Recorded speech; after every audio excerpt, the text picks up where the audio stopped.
ठीक है। शाबाश। दादी जी का नाम रोशन करोगे कि दादाजी का? आप किसका नाम करोगे? दोनों भाई। दादाजी का नाम रोशन करोगे दादी का? बोल रहे दोनों का। वो तो दादी बता रही है दोनों का, वो थोड़ी बता रहा है। वो तो दादी क्या बोल रहा है। चलिए इधर आ। हाँ भैया जी, सूत्र चल रहा था अपना। इंद्रिय कषाया वृत्त क्रिया पंच चतु पंच पंचविंशति संख्या पूर्व से भेदा, ये सूत्र चल रहा है। 5 प्रकार की इंद्रियां हो गई थी, 4 प्रकार की कषाएं, 5 प्रकार के अव्रत और 25 प्रकार की क्रियाएं। ये सांप्रदायिक आश्रम के भेद थे और इन भेदों में चर्चा चल रही थी सांप्रदायिक आश्रम की। अब सांप्रदायिक आश्रम में जो 25 क्रियाएं होती हैं उनके बारे में बताया जा रहा है कि कौन कौन सी 25 क्रियाएं होती हैं और क्या करने से क्या होता है। सबसे पहले 25 क्रियाओं में सबसे पहला नाम है सम्यक्त वर्धनी क्रिया। और सम्यक्त वर्धनी क्रिया ही एक अच्छी क्रिया है जिससे पुण्य का आश्रय होता है। और पुण्य के आश्रय कराने वाली जो सम्यक्त वर्धनी क्रिया है, देव शास्त्र गुरु के निमित्त से होने वाले जो कार्य हैं, सम्यक्त को बढ़ाने वाली जो अनंत भगवान की पूजा है, देव शास्त्र गुरु का जो चयन है, वही सम्यक्त वर्धनी क्रिया कहलाती है।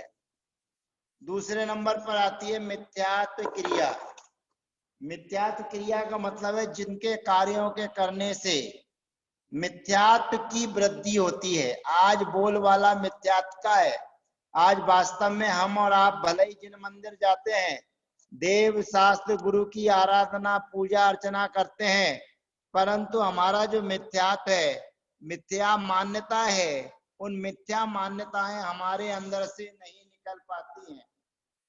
कर्म का उदय आता है, प्राय करके कर्म के उदय में ही इसकी पहचान होती है कि इसका सम्यक दर्शन कितना निर्मल है। और उस समय ये जीव विचलित हो जाता है। तो विचलित जब हो जाता है तो उसकी वो क्रिया कहलाती है मिथ्यात्व क्रिया। मिथ्यात्व को जो बढ़ाने वाली कुगुरु कुदेव कुशास्त्र संबंधी जो क्रियाएं हैं उनको मिथ्यात्व क्रिया कहते हैं। फिर आता है प्रयोग क्रिया। प्रयोग क्रिया का मतलब है शरीर आदि से गमनागमन रूप जो प्रवृत्ति हम करते हैं, शरीर के द्वारा यहाँ जाते हैं वहां जाते हैं, इससे प्रयोग क्रिया कहलाती है। बिना प्रयोजन हमको यहाँ वहां नहीं जाना चाहिए। हमें यदि काम है तो उसी काम से हमें कहीं जाना चाहिए, बिना प्रयोजन के नहीं जाना चाहिए। समाधान क्रिया, ये बड़ी खतरनाक क्रिया है। ये संयमियों को और त्यागियों को प्राय करके समाधान की जो क्रिया है इससे बचने की कोशिश करना चाहिए। इसका मतलब होता है शरीर आदि से।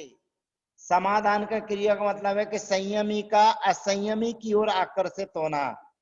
अगर मान के चलिए कोई वृत्ति है, कोई प्रतिमाधारी है, तो वृत्ति और प्रतिमाधारी को कभी भी असंयमी की तरफ आकर्षित नहीं होना चाहिए।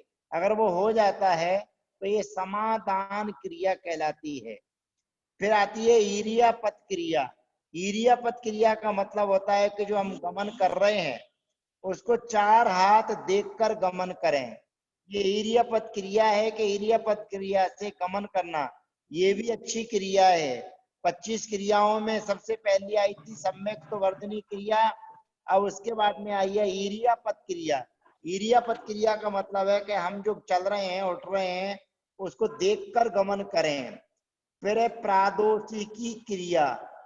क्रोध के आवेश से द्वेषाधिक रूप जो क्रिया होती है, आपको कोई निमित्त मिलता है जिसके कारण से क्रोध आ जाता है, तो जब क्रोध के कारण आते हैं और क्रोध हम करते हैं तो उसको बोलते हैं प्रादोषिकी क्रिया। फिर काय की क्रिया। काय माने शरीर, शरीर के द्वारा हम कुछ भी उठा पटक करते रहते हैं, किसी को मारना, किसी को गाली देना, किसी से दुष्टता पूर्वक उद्यम करना इत्यादि जो शरीर से हमारी प्रवृत्ति होती है वो काय की क्रिया कहलाती है। फिर आधिकरण की क्रिया, आधिकरण की क्रिया प्राय करके जैनी लोग नहीं करते हैं, फिर भी कुछ लोग करते हैं। जो हिंसा के उपकरण हैं उन हिंसा के उपकरणों को वो अपने पास में रखते हैं। हिंसा के उपकरण है, तलवार है, छुरी है, चाकू है, इत्यादि क्रियाओं को, इत्यादि चीजों को अपने पास में रखना ये आधिकरण की क्रिया कहलाती है। फिर पारितापिकी क्रिया, पारितापिकी क्रिया का मतलब है किसी को दुख देना, किसी प्राणियों को दुख उत्पन्न करने वाली क्रिया करना, काम करना। प्राय करके हम कोई काम करते हैं जो सामने वालों को पसंद नहीं है, और सामने वाले को पसंद नहीं है तो उनको दुख उत्पन्न होता है। तो दुख उत्पन्न होने वाला जो काम है उसको बोलते हैं पारितापिकी क्रिया। फिर आती है प्राणातिपातिकी क्रिया। प्राण माने किसी के प्राण चले ही जाए, आप ऐसा काम कर रहे हैं, ऐसी क्रिया कर रहे हैं, ऐसी जगह उठ बैठ रहे हैं जहां पर अनेक जीव हों या कोई जीव जंतु जहां पर विराजमान हो, तो दूसरे के शरीर, इंद्रिय आदि प्राणों का वियोग करना या आपके द्वारा हो जाना, ये प्राणातिपात की क्रिया कहलाती है। फिर दर्शन क्रिया। अब दर्शन क्रिया बड़ी विचित्र है। राग के वशीभूत होकर मनोहर रूप देखना। अब किसका मनोहर रूप देखना? आप कपड़े खरीदने जाते हैं तो राग के वशीभूत कपड़े का भी रूप देखते हैं, कहीं चित्रकारी आपको समझ में आती है उसका भी रूप देखते हैं। तो राग भाव के कारण एक सामान्य अवलोकन करना एक अलग चीज है, लेकिन विशेष राग भाव से कोई भी दर्शन की क्रिया को देखना कि कितनी अच्छी बनी हुई है, मतलब संसार की चीजें, राग वाली चीजों को देखना, ये दर्शन की क्रिया कहलाती है। अब कहीं कहीं लिखा रहता है कि यहाँ पर कोई भी चीज ना छीए, लेकिन हम क्या करते हैं कि उस चीज को छीते हैं, तो क्या उसको कहते हैं स्पर्शन क्रिया। स्पर्शन क्रिया का मतलब है राग के वशीभूत होकर वस्तु का स्पर्श करना। कहीं लिखा हुआ रहता है कि यहाँ पर ये पेड़ पौधे लगे हुए हैं, इनको छूना मना है, तो जहां लिखा हुआ होता है वहां जरूर छूने की कोशिश करते हैं, हाथ से टटोलने की कोशिश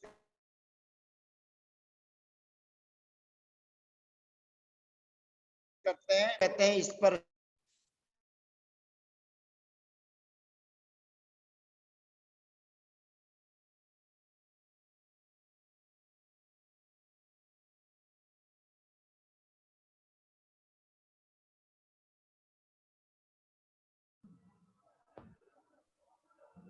भैया जी आवाज बंद हुई।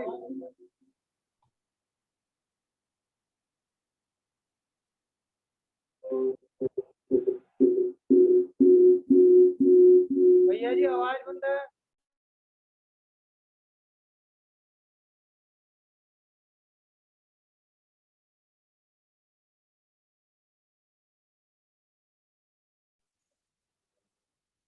आ रही है आवाज?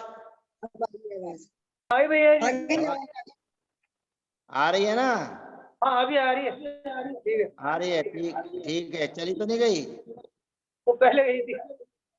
कोई बात नहीं, कोई बात नहीं। फिर आता है समन्तानुपात क्रिया।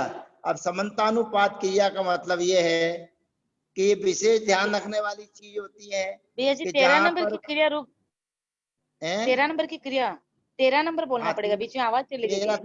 13 नंबर की क्रिया है प्रात्ययिकी क्रिया। क्रिया जो विषयों की नई नई सामग्रियां हैं, माने जो भी चीज हमको अच्छी लगती हैं एक बार उपयोग में करें, लेकिन होना जरूर चाहिए।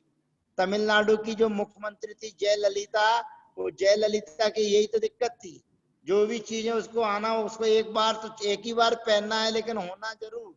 तो जो जो हम बाजार में जाते हैं हमारे पास में इतनी सी चीजें हैं कि हम उनका उपयोग नहीं कर पाते हैं, लेकिन एक एक चीज को हम ग्रहण करने की कोशिश करते हैं, उसको बोलते हैं प्रात्ययिकी क्रिया। फिर है समन्तानुपात क्रिया, ये थोड़ी सी दिक्कतदायक है, प्राय करके ये साधु संतों से ही हो जाती है, क्योंकि गृहस्थ होते हैं वो तो अपने नियत स्थान पर ही कहीं जाते हैं, अपने व्यवस्थित जाते हैं, लेकिन साधु संत होते हैं उनको पता नहीं होता है, रास्ते में विहार करते हैं, तो विहार करते में कभी लघु शंका आती है या दीर्घ शंका आती है, तो ऐसी जगह बैठ जाते हैं जहां पर आकर कोई बैठता हो। और कभी कभी गलत ऐसी जगह पर भी बैठ जाते हैं जहां पर कभी कोई हवा रहती है, तो वो परेशान पैदा करती है। तो उसको कहते हैं समन्तानुपात क्रिया। मतलब है कि जहाँ स्त्री पुरुष आदि बैठते हो, पशु आदि जहाँ पर बैठते हो, कोई आकर सोता उठता हो, ऐसे स्थान पर जाकर मल मूत्र आदि का क्षेपण करने को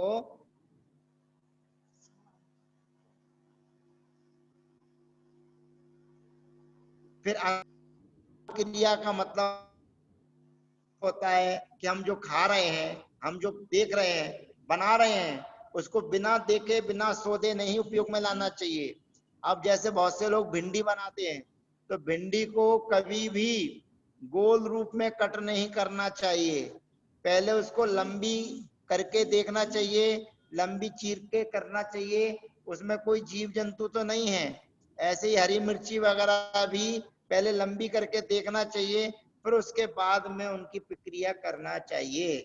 तो ये अनाभोग क्रिया है, बिना देखी बिना सोधी हुई जमीन पर उठने बैठने को परिमार्जन करके हमको उठना चाहिए, परिमार्जन करके बैठना चाहिए। अब 16वें नंबर की क्रिया है, बड़ी खतरनाक है पुरुषों के लिए, स्वहस्त क्रिया। स्वहस्त क्रिया का मतलब है कि जो दूसरों के करने के काम हैं वो स्वयं करना। जैसे दाढ़ी बनाना, अब दाढ़ी बनाने का काम आपका नहीं है, नाई का है। आप सोचते कौन नाई के पास में जाए, कौन समय खराब करे, इधर फटाफट बना लो, पैसे की भी बचत और समय की भी बचत। लेकिन उसको क्रिया को स्वहस्त क्रिया कहते हैं। आप घर में बैठे हैं, अब तो खैर नहीं होता है, पहले में अपने घर में आदमी पॉलिश करता रहता था जूते चप्पलों पर, क्योंकि चमड़े की पहनता था तो उन पर पॉलिश करता रहता था, तो वो स्वहस्त क्रिया कहलाती है। उस समय वो पॉलिश करने के समय पर वो उसी जाति का जीव बन जाता है। दाढ़ी बनाता है तो नाई बन जाता है, बाल बनाता है तो भी नाई बन जाता है। तो जो दूसरे के करने के काम हैं, उन कार्यों को स्वयं करना वो स्वहस्त क्रिया कहलाती है। क्रिया अभी अच्छी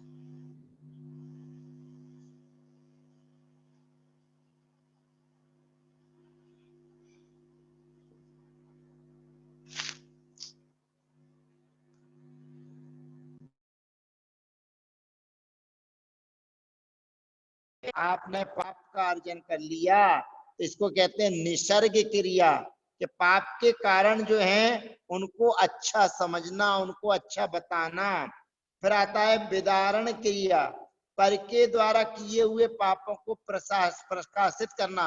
अब आपके सामने किसी ने गलती की या उसने गलती हो गई है और आपने देखा, तो आपका कर्तव्य है उपगुहन और स्थितीकरण करना, कि सामने वाले को पुनः धर्म से डिगे नहीं, धर्म में ही लगा रहे, धर्म में ही उसकी प्रवृत्ति हो, ऐसी अपनी भावना होना चाहिए।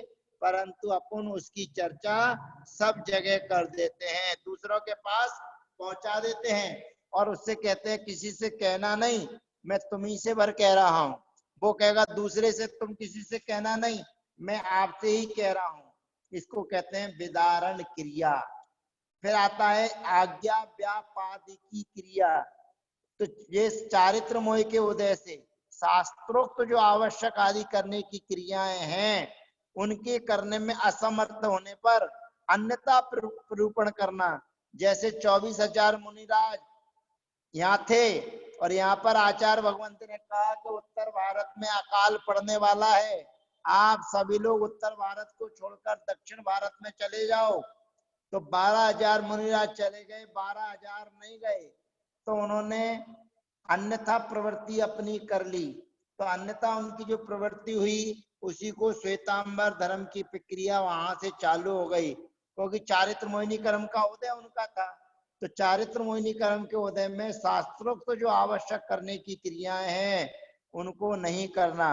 प्राय करके लोग उपवास करते हैं, 2-2 4-4 5-5 10-10 उपवास करते हैं, लेकिन उपवास के बाद 5 उपवास के बाद में ढीले पड़ जाते हैं, चटाई पकड़ लेते हैं, बिस्तर पकड़ लेते हैं और फिर दिन भर उनकी वही मालिश चल रही है। तो भाई ऐसा काम क्यों करना जिससे शरीर शिथिल हो जाए, शरीर भी काम नहीं कर रहा हो, ये तो कसायगत हो गया काम। लेकिन आपकी सामर्थ्य होना चाहिए, उपवास के दिन अच्छी सामायिक होना चाहिए, अच्छी धर्म चर्चा होना चाहिए। अब धर्म चर्चा में मन लगता नहीं, शरीर में अब कुछ है नहीं, तो क्या करे रहो, पड़े रहो दिन भर, तो ऐसा उपवास नहीं करना। यह आज्ञा व्यापादिकी क्रिया है कि चारित्र मोहिनी कर्म के उदय से जो आपके आवश्यक क्रियाएं बताई गई हैं, उन आवश्यक क्रियाओं को नहीं करना या करने में असमर्थता प्रकट करना, अरे अब सामायिक का टाइम हो गया, सामायिक करनी है, इत्यादि प्रकार की जो भाव आपके बन रहे हैं, सामायिक के प्रति उत्साह होना चाहिए, उमंग होना चाहिए। ये बताने की आवश्यकता थोड़ी है कि सामायिक का टाइम हो गया, अरे सामायिक का टाइम हो गया, सामायिक करने बैठ जाओ, अपने आप सामने वाले को पता पड़ जाएगा कि भैया जी सामायिक कर रहे हैं, सामायिक का समय है। इसको बोलते हैं आज्ञा व्यापादिकी क्रिया। फिर आता है अनाकांक्षा क्रिया, प्रमाद अथवा अज्ञान के वशीभूत होकर जो आगमुक्त क्रियाएं हैं उनमें अनादर करना, माने आदर भाव के साथ होना चाहिए, उत्साह के साथ में होना चाहिए, लेकिन उत्साह नहीं होता है, अनादर भाव होता है, तो उसको कहते हैं अनाकांक्षा क्रिया। फिर आरंभिकी क्रिया, आरंभिकी क्रिया का मतलब है छेदन भेदन आदि क्रियाओं में स्वयं प्रवृत्त होना और अन्य लोगों को बहुत देखकर प्रसन्न होने को आरंभिक क्रिया कहते हैं। अब जैसे कान, बच्चियों के कान छेदाए जाते हैं, कुछ लोग कहते हैं लाओ हम ही आपके कान छेद देते हैं, थोड़ा बहुत सीख गए तेल लगा के तो वही करने लगे, तो कहते हैं ऐसा नहीं भैया, जिससे हिंसा आदि होता हो, छेदन भेदन आदि होता हो, ऐसी क्रियाओं को आप अगर करेंगे तो उसको आरंभिकी क्रिया कहते हैं। या कोई कर रहा है, उसको करते हुए को देख के अच्छा लगा, बहुत बढ़िया लगा। एक बार हम मुंबई में गए, अब मुंबई में बहुत से लोग गुजरात के हैं, प्राय करके उनकी फैक्ट्रियां वगैरह चल रही हैं और आहार व्यवस्था प्राय करके दूर दूर रहती थी, तो दूर दूर रहती थी तो गाड़ी में ले जाते थे। अब गाड़ी में ले जाते थे तो कभी अपनी फैक्ट्री दिखाने भी ले गए, अब जो बर्तन बनाने की फैक्ट्री है अब उन्होंने खड़ी कर दी, अब वहां पर बर्तन बन रहे हैं और बनने के बाद में गर्म होके फिर अनछने पानी में डल रहे हैं, और अनछने पानी में डलने के बाद में वो पानी तो भरा हुआ है, रोज थोड़ी साफ हो रहा है, और बर्तन गरम गरम अनछने पानी में जहाँ असंख्यात जीव पैदा हो चुके हैं अब उनमें डाले जा रहे हैं। अब उनको वो हमारे को दिखा रहे हैं, वो हमसे पूछेंगे भैया कैसा है क्या है, अब हम उसको क्या जवाब देंगे? अगर अच्छा कहते हैं तो बट्टाधार है और बुरा हो ही रहा है, आ रहा है अंदर बैराग के भाव आ रहे हैं कि कैसे कैसा धंधा है कि इनको हिंसा के काम करना पड़ रहे हैं, लेकिन करना पड़ते हैं उनको, इसलिए भैया चुपचाप किसी की अनुमोदना नहीं करना, जो आरंभ सारंभ के काम है वो जाने, उनका काम जाने। अब आता है पारिग्राहिकी क्रिया। अब परिग्रह की रक्षा में लगे, सुबह से लेकर शाम तक 2-4 गाड़ी घोड़े हैं तो 2-4 गाड़ी घोड़ों की सफाई कर रहे हैं, इस गाड़ी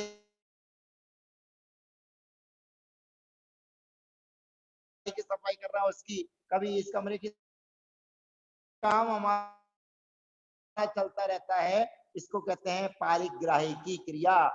और माया क्रिया, दर्शन है, ज्ञान है, इनमें कपट रूप प्रवृत्ति करना, माने सामायिक तो कर रहे हैं लेकिन सामायिक करने की प्रक्रिया में बैठे हुए हैं, अब अगर कोई आ जाए तो आपकी रीढ़ की हड्डी सीधी हो जाती है, पहले झुके पड़ रहे थे चौकी पे, टेबल पर पहुंच गया था मस्तक, लेकिन किसी की आहट सुनी तो सीधी रीढ़ की हड्डी सीधी कर ली।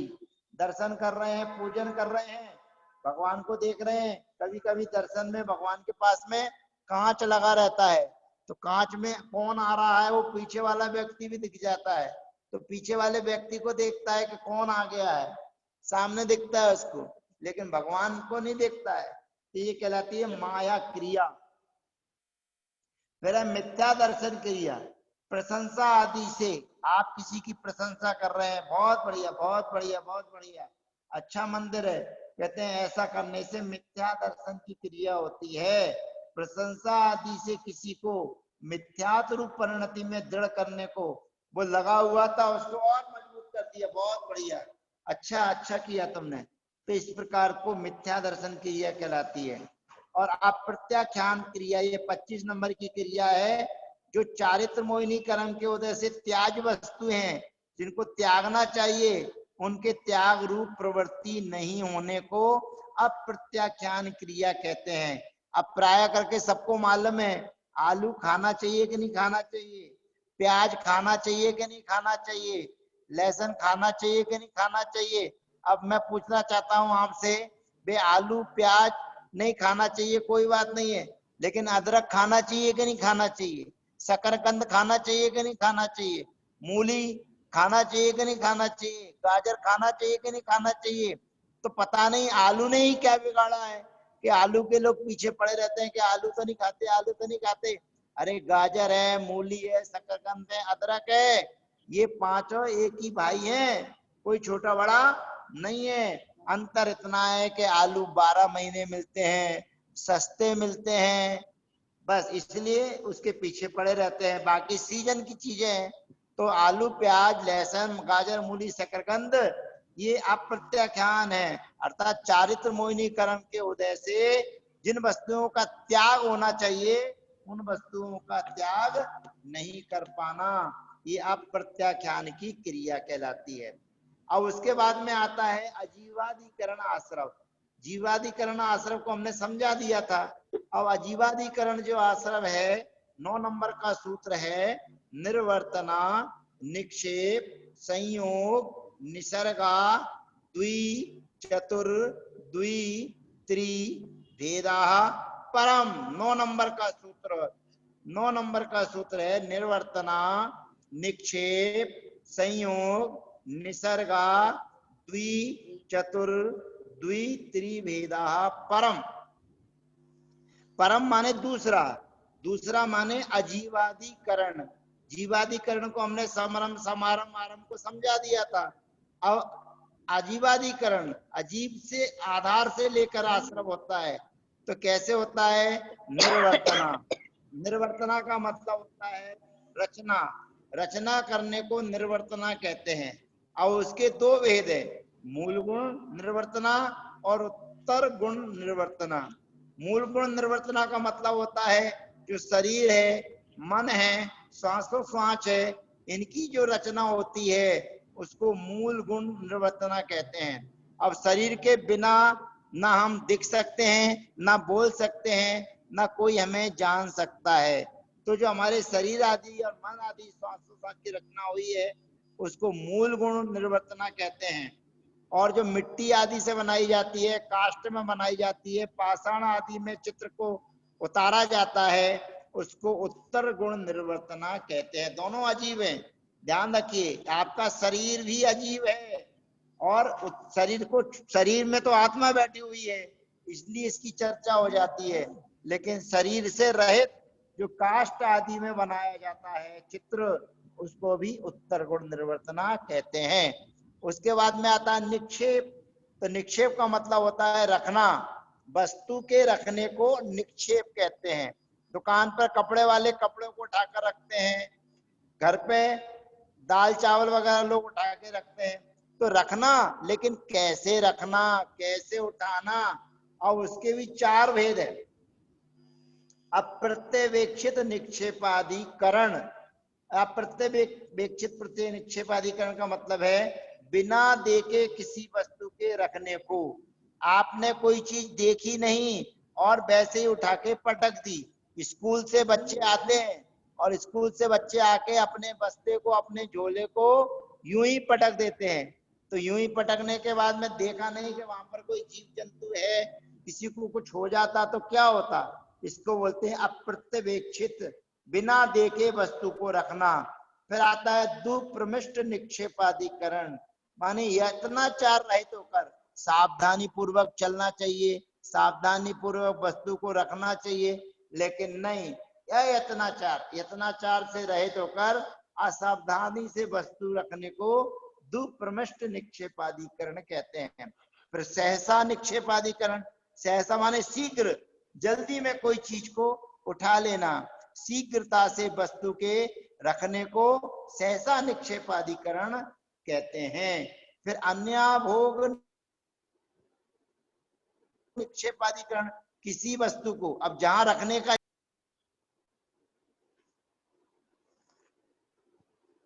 स्थान है वहां पर ही रखना चाहिए। मंजन करते हुए पुरुष घिसते घिसते छत पर पहुंच गए, और छत पर पहुंच गए तो वहीं कुल्ला कर लिया, और कुल्ला करने के बाद में वहीं अपना पुरुष छोड़ दिया। अब पुरुष छोड़ने के बाद में फिर दूसरे दिन आवश्यकता पड़ी तो किसी से पूछ रहे हैं हमारा पुरुष देखा क्या, हमारा पुरुष देखा क्या। अरे आपके पुरुष को दूसरे से क्या लेना देना, आपके पुरुष का क्या कोई उपयोग करेगा, कोई भी किसी पुरुष का उपयोग नहीं करता। लेकिन खुद नहीं सोचेगा कि मैं छत पर चला गया था वहां रख दिया।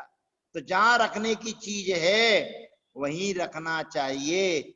जहां रखने के स्थान पर नहीं मिलती है चीज तो फिर आदमी परेशान होता है, इधर उधर देखता है, पूरे घर को उठा के रख देता है। उसको कहते हैं अनाभोग निक्षेपाधिकरण। किसी वस्तु को योग स्थान में न रखकर बिना देखे सोदे स्थान में वस्तु को रख देने को अनाभोग कहते हैं। फिर आता है संयोग। अब संयोग भी कितने प्रकार का है, कहते द्वि प्रकार का संयोग है। अब दो प्रकार का संयोग कैसा है थोड़ा समझना, ये पुराने जमाने की बातें जो चलती थी उसका भी ध्यान रखना। संयोग का मतलब होता है मिला देने का नाम संयोग है। अब इसके दो भेद हैं, भक्तपान संयोग और उपकरण संयोग। जब दाल बनती थी हंडिया में, जब कुकर नहीं आया था, जब क्या करते थे लोग, जब दाल को हंडिया में लगा देते थे, बना देते थे, और जब दाल बन जाती थी तो उसके बाद उसमें धनिया की पत्ती, मिर्ची हरी ऊपर से डाल देते थे, नींबू निचोड़ कर डाल देते थे। अब विचार करो, चिंतन करो कि आपने हरी पत्ती, धनिया की, मिर्ची और नींबू को डाला है, तो वो वस्तु जो दाल बन रही थी वो गर्म है, और गर्म होते में आपने धनिया की पत्ती, ठंडी मिर्च, नींबू डाल दिया, इनकी तासीर ठंडी है, अब वो गर्म में है तो तुरंत योनि स्थान बन जाता है, जीव पैदा हो जाते हैं, इसको बोलते हैं भक्तपान संयोग। तो अब क्या करना चाहिए, धनिया पत्ती नहीं डालना चाहिए, नींबू नहीं डालना चाहिए, डालना चाहिए जब दाल बनाते हैं उसी समय डाल देना चाहिए। जब अब तो कुकर आ गया तो पहले ही छौंक लगा देते हैं, तो इसलिए ठंडी चीज में ठंडी चीज, गर्म चीज में गर्म चीज, तो नई चीज नहीं मिलाना चाहिए। तो ये भक्तपान संयोग कहलाता है। फिर आता है उपकरण संयोग। अब आपके यहाँ तो नहीं चलता है, हमारे यहाँ नहीं चलता है, जैनियों में नहीं चलता है, लेकिन अन्य जगह आप देखेंगे, जहां बाजार में आप चेक करेंगे, होटल आदि पे सर्वे करेंगे, तो जहाँ होटल वगैरह रहते हैं उनका बर्तन लोटा जो रहता है उसी से दिन भर सबको पानी पिलाते रहते हैं, और जब आवश्यकता हुई तो उसी लोटे में पानी भर के वे जंगल आदि को चले जाते हैं। अब जंगल चले गए और जंगल में अपना काम करे आए और फिर लोटे को वहीं रख दिया, उसी से पानी पिलाते रहे, तो इसको कहते हैं उपकरण संयोग। अब साधु संतों का उपकरण संयोग कैसा है, तो साधु संतों का उपकरण संयोग ये है कि ठंड के समय में साधु संतों ने अपना कमंडल धूप में रख दिया कि भाई पानी प्रासुक होता रहे, गर्म बना रहे। अब धूप में रख दिया और आप छाया में बैठे हुए हैं, तो धूप से छाया में आकर अपने कमंडल को उठाएंगे तो पीछे ये ठंडी, कमंडल हो रहा है गर्म, अगर गर्म कमंडल पे अपनी ठंडी पीछी लगाएंगे तो इसको कहते हैं उपकरण संयोग। पर ऐसा नहीं करना चाहिए, कुछ समय अपनी पीछी को गर्म कर लेना चाहिए, अपने को धूप में खड़े हो जाना चाहिए। या जब साधु संत विहार करते हैं तो गर्मी में धूप में चलते हैं, छाया आने लगती है तो फिर परिमार्जन कर लेते हैं, माने कि आप ठंडे प्रदेश में जा रहे हैं तो कोई जीव जंतु हो उनको व्यवस्थित कर दें, तो इसको कहते हैं उपकरण संयोग। कमंडल आदि का, उपकरणों का पीछे आदि से परिमार्जित करने को उपकरण संयोग कहते हैं। फिर आता है निसर्ग। निसर्ग का मतलब होता है प्रवृत्ति को निसर्ग कहते हैं। अब इसके भी तीन भेद हैं, काय निसर्ग, वचन निसर्ग और मन निसर्ग। तो मन वचन काय की जो प्रवृत्ति है, जो बोलचाल वाले हैं, 1 मिनट में बंद होने वाला है। दोबारा को चालू करेंगे फिर। है उसको ही निसर्ग बोलता है, निसर्ग कहते हैं। अरुण भैया क्या हो गया? 40 और मिनट होने वचन वाले हैं, दृष्टता 1 मिनट पूर्वक बाकी वचन है। की प्रवृत्ति करने को वचन निसर्ग, हाँ दोबारा हाँ, आएंगे। और दुष्टता पूर्वक मन की प्रवृत्ति करने को मनो निसर्ग कहते हैं। इस प्रकार निर्वर्तना, निक्षेप, संयोग, निसर्गा द्वि चतुर्द्वि त्रिभेदा परम, परम माने जो आजीवन है उसकी चर्चा आपके द्वारा हुई। तो इस प्रकार से हमें संयोग की चीजों से बचना चाहिए। ठंडे पानी में गर्म पानी नहीं मिलाना चाहिए, गर्म पानी में ठंडा पानी नहीं मिलाना चाहिए। हमें पानी को उतना ही गर्म करना चाहिए जितने गर्म पानी से हम नहा सकते हो। हमारा ज्यादा गर्म क्यों किया आपने, और ज्यादा गर्म करने के बाद में उसमें ठंडा पानी नहीं मिलाना चाहिए। तो उतना ही गर्म कीजिए जिससे हम नहा सकते हैं, ज्यादा गर्म हमको नहीं करना चाहिए। इस प्रकार आज आपने अजीवादीकरण से होने वाले आश्रम के बारे में